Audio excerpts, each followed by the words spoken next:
Good morning YouTubians, it's Kemit's Ghost, and as the title suggests, I'm off to London today for a few days. Going up with my wife and brother-in-law. We're going to look at all the sites, maybe a few museums, and then do a bit of Blu-ray shopping as well. So join me as I head off to the capital. I'll see you on the train.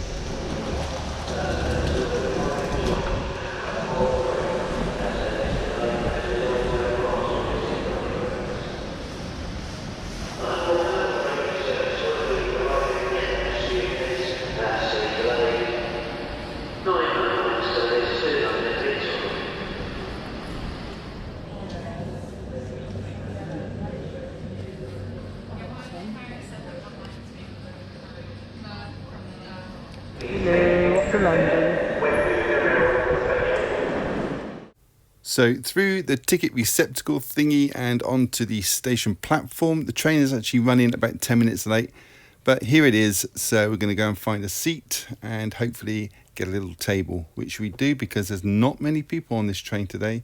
In fact, it was pretty much empty the whole way. I always enjoy this part of the journey. It's like being on the Hogwarts Express, going over this bridge. But look at that weather. It is grim, but fear not, it is sunny when we get to London.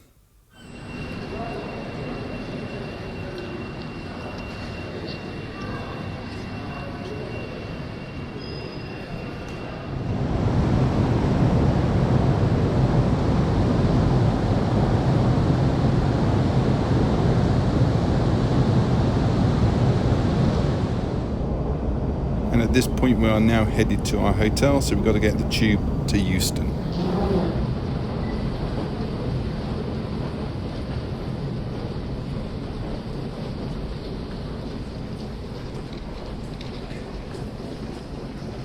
Customers off the train first.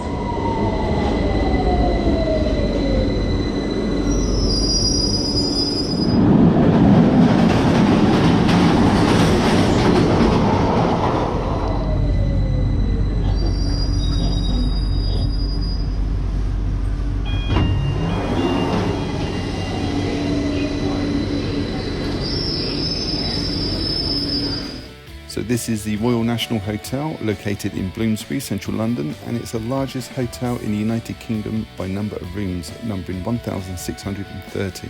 But because of the current situation in the world, it was empty here. It was like being in the Overlook Hotel.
Unfortunately, H&V is no longer in Westfield. There have been several bridges named London Bridge that have spanned over the River Thames over the years, but this one opened on the 17th of March 1973, some 47 years ago. The total length of this bridge is 269 metres with a width of 32 metres. The longest span is 104 metres and the clearance from down below is 8.9 metres. The current London Bridge was designed by architect Lord Holford and engineers Mott, Hay and Anderson. So right behind me we have London Bridge there, and just about, I'm going to flip the camera around. You've got Tower Bridge over there, HMS Belfast, which we're going to go and have a look at. You've got the Shard just over there, and the Tower of London, which we are heading towards now. Hopefully get a bit of footage of that. And maybe grab a pint over in that pub over there, which is quite nice.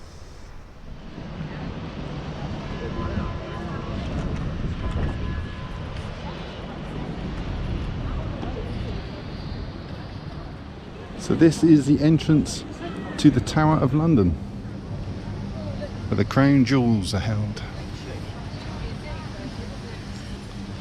The Tower of London, officially Her Majesty's Royal Palace and Fortress of the Tower of London, is a historic castle on the north bank of the River Thames in central London. It was founded towards the end of 1066 as part of the Norman conquest of England. The White Tower, which gives the entire castle its name, was built by William the Conqueror in 1078 and was a resented symbol of oppression inflicted upon London by the new ruling elite. The castle was also used as a prison from 1100, first inmate being Ranulph Flambard, until 1952, where the Cray twins were held. The castle is set within 12 acres of land, and at its height, the tallest part of the building is 89 feet, or 27 metres. Here you can see the ravens of the tower. They're kept in here at night, but during the day they're let out, and it's rumoured that if they ever leave the tower, London will fall. Tower Bridge is combined bascule and suspension bridge in London, built between 1886 and 1894. The bridge consists of two bridge towers tied together on the upper level by two horizontal walkways, designed to withstand the horizontal tension forces imposed by the suspension section of the bridge on the landward side of the towers. London Bridge is a Grade 1 listed structure. The total length of the bridge is 801 feet, the height 213 feet, and the longest span of the bridge is 270 feet, with a clearance below of 28 feet. The bridge was opened to the public on the 30th of June 1894, some 126 years ago. Construction started in 1886 and took 8 years with 5 major contractors and employed 432 construction workers. The first stone was laid by Albert, Prince of Wales. The total cost for construction was £1,184,000. So when adjusted for inflation, that would cost £136 million in today's money. And the bridge is used by more than 40,000 people per day.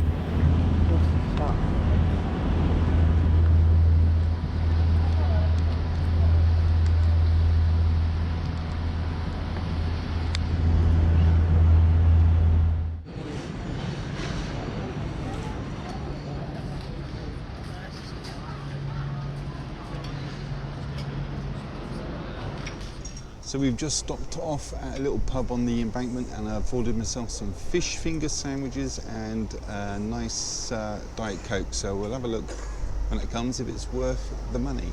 And then we're going to head over to the Skyliner.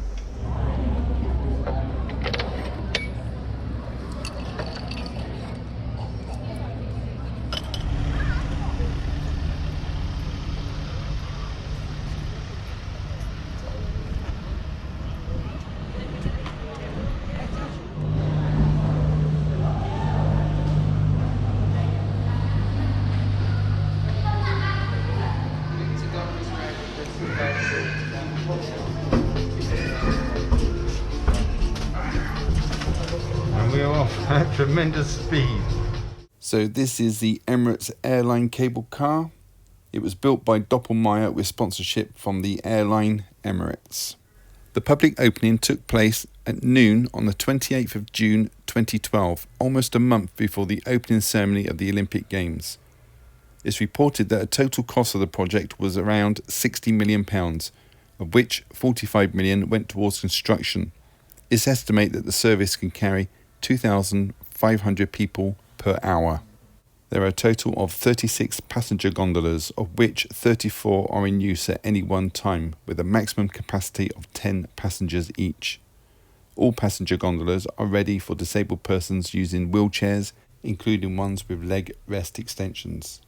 There are also 2 open engineer gondolas for use by maintenance staff. Critics of the cable car have dismissed it as an impractical transport solution, which will have appeal to tourists at peak times but is unlikely to attract a large number of cross-river locals or commuters due to its location and cost of tickets.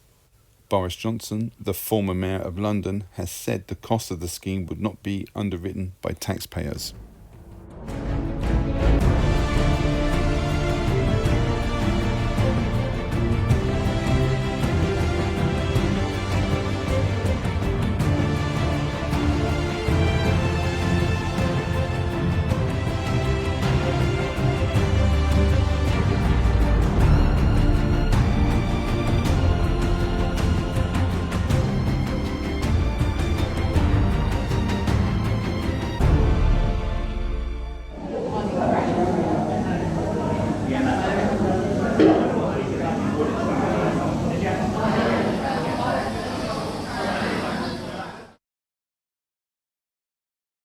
So I'm in the middle of Oxford Street at the moment, and I'm just going to go and head down to FOP, see if I can find a couple of movies.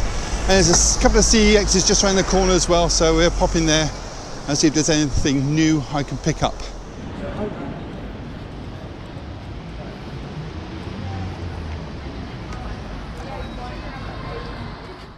Just wanted to say a quick thank you to Lindsay, the manager of FOP in London, who allowed me to film in store today. Very kind. Thank you very much, Lindsay.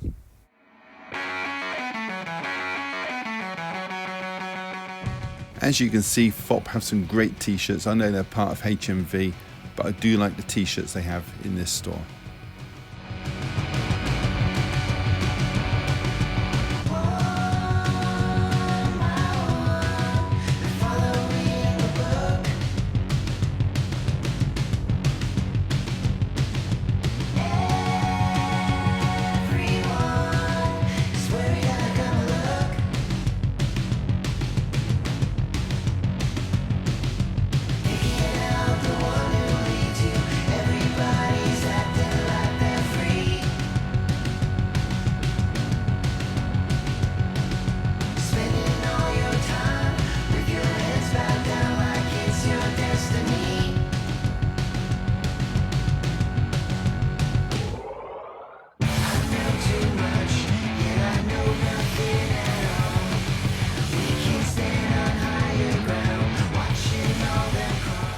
Now, if you're ever in the market for something new to watch and you're a little bit fed up with Disney animation, try Studio Ghibli. You will not be disappointed.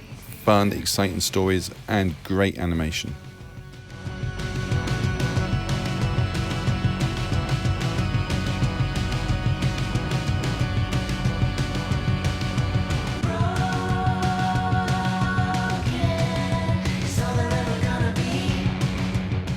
Now in my local HMV in Brighton, they didn't have any of these Star Wars films on Monday, whether they just went out late or they didn't get a delivery. So this is the first time I'm seeing these, and I do go a little bit mad and buy a few.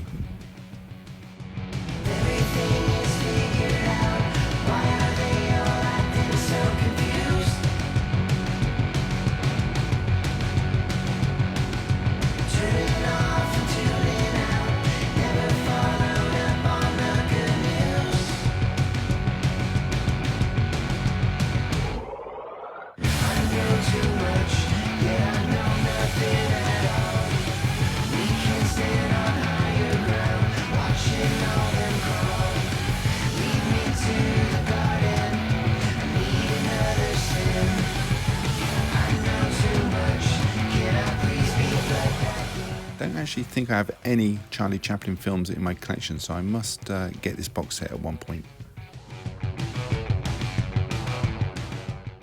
Now, if you're looking for a particular Arrow title, then I would recommend coming to FOP in London because they have such a good selection.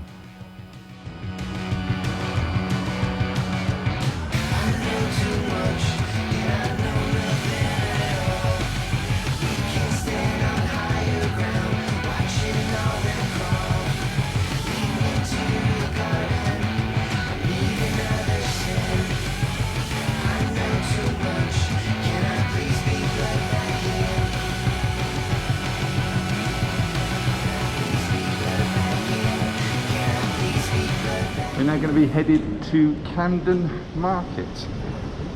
So get a couple of tube stations and hopefully there's something there to see and maybe buy. Let's go.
Yeah.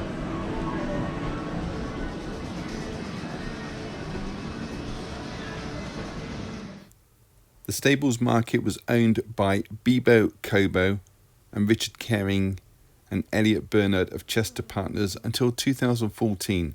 It was sold in 2014 for $685 million and is owned today by Market Tech plc, a UK AIM-listed public company.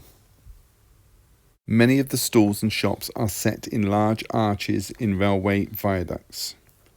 Chain stores are not permitted, and trade is provided by a mixture of small enclosed and outdoor shops and stalls, of which some are permanent and others are hired by the day. During the weeks before Christmas 2004, radio DJ and TV presenter Chris Evans sold many of his possessions in the stables market. I don't know if you can hear me because there's roadworks behind me, but I'm on the corner of Argyle Street, and in front or behind the camera is one of the oldest, if not the oldest, shopping malls in the world. It's Liberties of London. Let's have a look.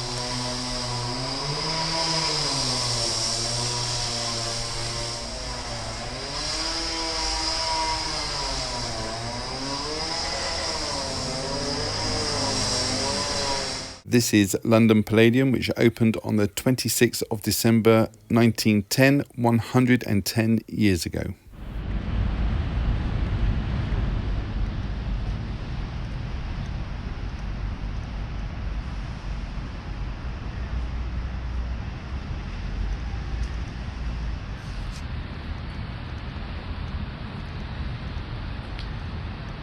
Isn't this delightful?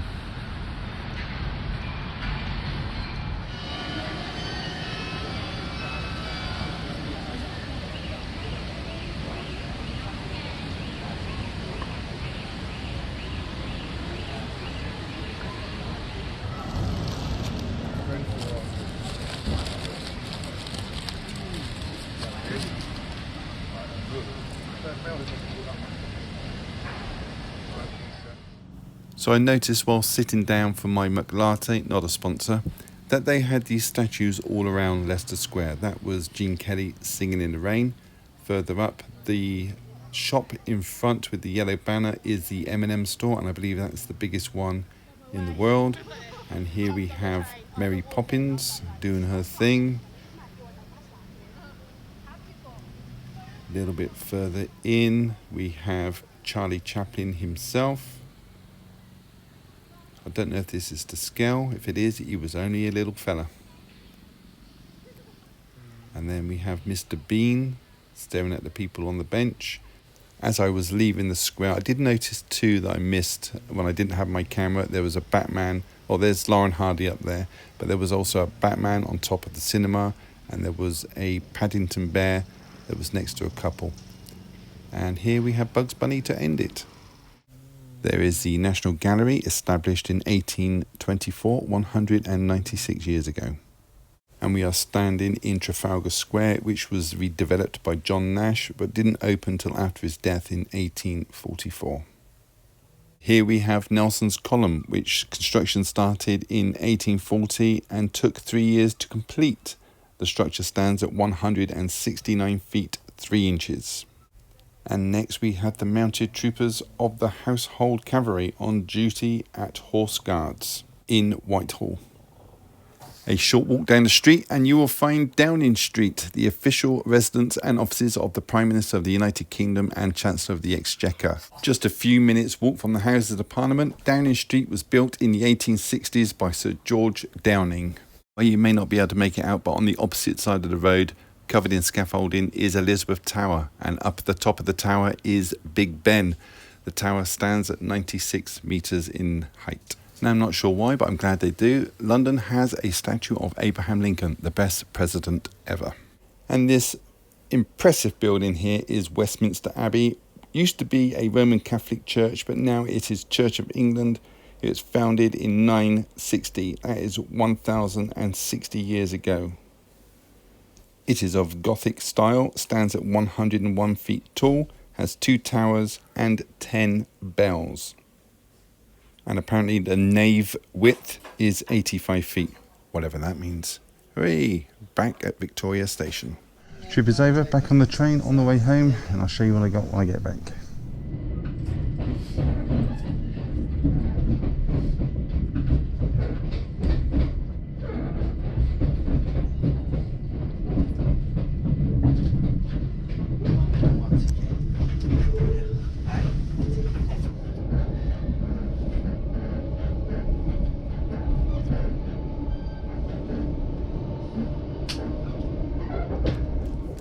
Welcome back. These are the pickups I got from London. There's a foreign film, a few TV shows and some new releases that I didn't see in my HMV on Monday. As luck would have it, it is raining again, so I've got some artificial light, but we'll crack on. I'll try and get through these quite quick. I'm going to forego that one because I'm going to show you that as a part of a set later. First one up, Taka the Otter. I promised myself I would get this if it fell beneath £10. It was £8 in FOP. Usually this goes to like 15 in HMV in Brighton. I don't know why there's a price discrepancy, but there you go. Taka the Otter, an old film from the 70s. Next one up is Love Thy Neighbour, a TV show from the 70s. I didn't realise they made a film of this. This was in 2 for 12, teamed up with Taka the Otter, so both for £6. Did like the TV show back in the day, and just funny stuff. This one, True Detective. I had seasons 1 and seasons 2, and I was missing the third one, so I saw this one. I can't remember how much I paid for it, but it's new, from FOP, so I have the complete set. Next one is Afterlife, and I was going to pick this up last week in HMV, but they didn't have it in stock. FOP in London has a lot of stock, so I'm really glad to find this one there. It's about the afterlife and having your memories put into like a film, if you like, and you relive them over and over again. So looking forward to that one. Sounds a bit like Final Cut that starred Robin Williams. Whether it's based on this film, I'm not sure. Next one up is season 3 of The Good Place. I have seasons 1 and 2. I think I picked them up last week, so this one completes the set again. So glad to find that one. Ted Danson. Who doesn't love Ted Danson? Next one up is a film from CEX in Camden, and it's Where the Buffaloes Roam. I'd never heard of this film. Bill Murray is probably, is that Peter Boyle? Just take the sticker off. I see Peter, it looks like Peter Boyle. Yes, it is. Peter Boyle is in that as well. He's, if you don't know who he is, you'll probably recognise him from Everybody Loves Raymond. He was the dad, Frank, the cantankerous old bugger. But yeah, very young, old Bill Murray there. So looking forward to seeing that. I've not seen that one or heard of it before. The next one is A Discovery of Witches, £16. This is the first season. The second season is about to air on TV. I really did enjoy the first one. It's about witches and vampires that walk amongst us. And she's a witch, he's a vampire. It's like a forbidden love, kind of like a Romeo and Juliet, and left on kind of a cliffhanger. So I'm looking forward to seeing where they take this next. Very good show. I found another one of these scratch posters. This one is the horror films, 100 must-see horror films. So give me a chance to catch up on some old horror titles. So that'll be coming probably about a year's time when I finish the cult movies. So the next lot are the Star Wars films. Now these are all 2-disc ones, whereas the ones I had before were single disc, and then I think they had 1 bonus disc, but these have 2 discs on every single release. So I gave my sons the old ones, and he fortunately had my custom covers, and these ones had the same cover underneath. And before anybody asks, the slip covers have all been asked for already. They went really quick. Barely got home. So yes, so that's the first 6 Star Wars films. The other ones I got were in 3D, so there was no point in getting them. So that is it. Thank you so much for watching, and I know it was a long video, but I have probably edited out at least an hour's worth of footage before you get to see it. Did you like London? Did you like the pickups? Are there any pickups there that you particularly going to pick up yourself? Leave a comment down below and I will get back to you, I promise. I'm about 3 or 4 days behind in watching videos now, so I will catch up eventually and I will watch them in order. Give it a thumbs up and subscribe if you haven't. It's all free. Why wouldn't you? And on that note, thank you so much for watching my video and choosing my channel today. Take care, and I'll see you in the next video.